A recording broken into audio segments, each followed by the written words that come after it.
Hello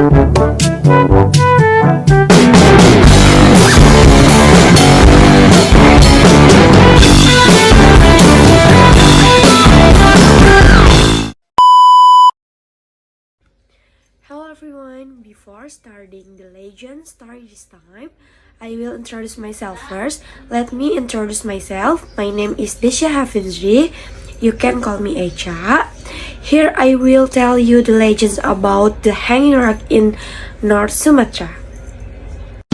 The Legends of the Hanging Stone is a story from the province of North Sumatra.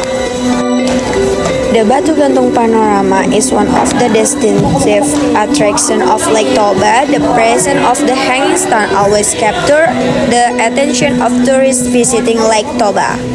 He is on Samosir Island, North Sumatra. If tourists explore Lake Toba, they will find the hanging stone located in Parapat.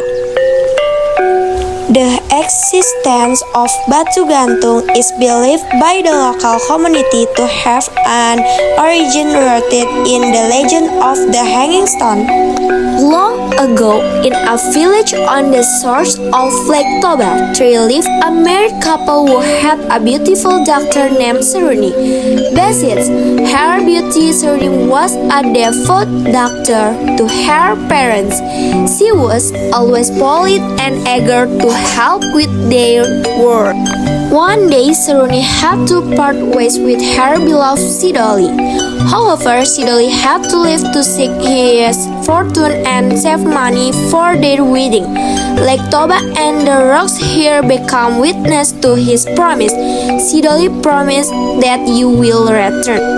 Seruni, I promise I will meet you here again soon, and we will get married. Seruni's father worked not only as a farmer but also as a fisherman, cutting tilapia. However, the money from fishing was squandered on extravagance, leaving him heavily in debt, which he could no longer rent by. Your debt is too great. It's time for you to repay it now. If not, you must marry me to my son. Wait a moment, let me discuss this with Seroni's mother first. No, you can't. You've already made and promised. You know what happens if you break a promise?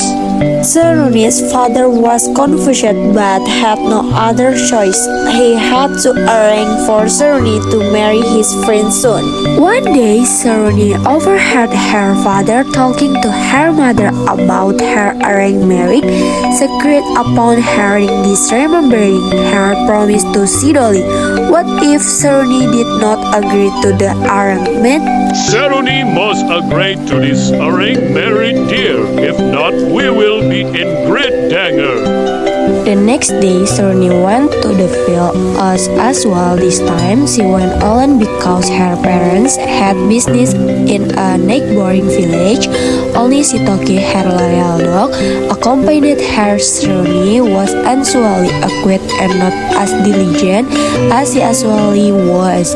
Her face looked gloomy, and from time to time, Sitoki barked woof woof, trying to catch her attention. But Seruni would only glance at him briefly and then fall back into her daydream. Seruni could no longer bear her sadness. She needed someone to listen to her sorrows. Toki, I'm so sad and confused. My father wants to marry me off to another man, but I already have someone I love. If I don't obey my father, my parents will be in danger. But if I do, I can bear to disappoint Sidoli. What shall I do, Toki? Seruni's tears began to flow, and Sitoki became more confused. Seeing his master cry, he smiled around her lap, trying to comfort her. With tears streaming down her face, Seruni quickly walked toward Lake Toba. Sitoki immediately followed, never leaving his master's side. Si Toki was confused as his master walked quickly toward the cliffs of Lake Toba. He barked repeatedly at Seruni, trying to get her attention. When Seruni reached the edge of the cliff by Lake Toba, she suddenly fell into a large rock crevice while crying.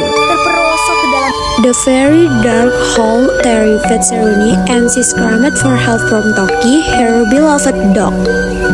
Help, Toki! Seruni screamed, help! Toki, help! Toki!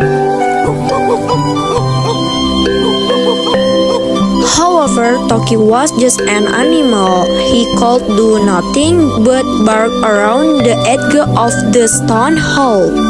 Seruni began to lose hope as no help came for her, she sobbed.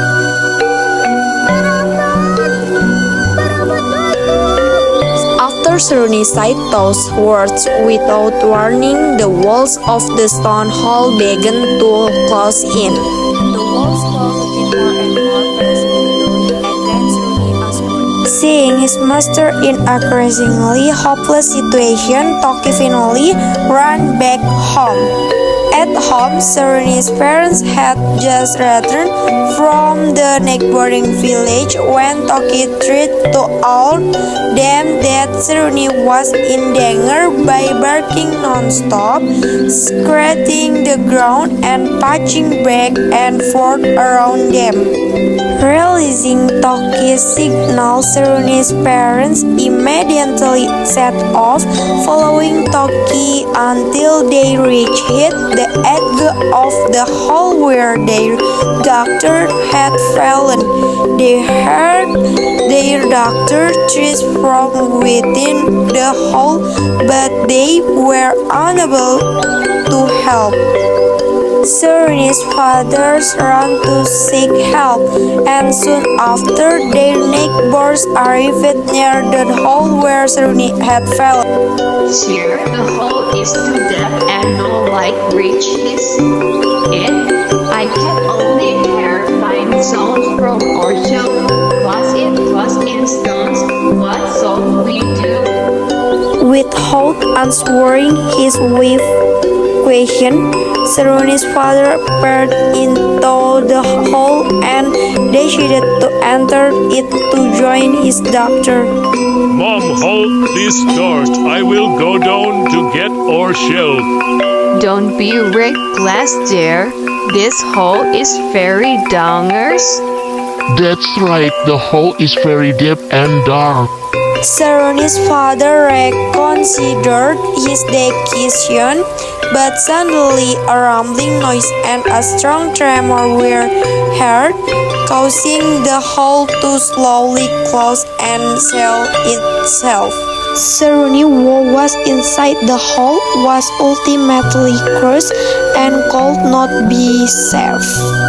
After the tremor ended and the hole was solid, a large stone appeared resembling the figure of a young girl. The stone hung on the cliffside by Lake Toba.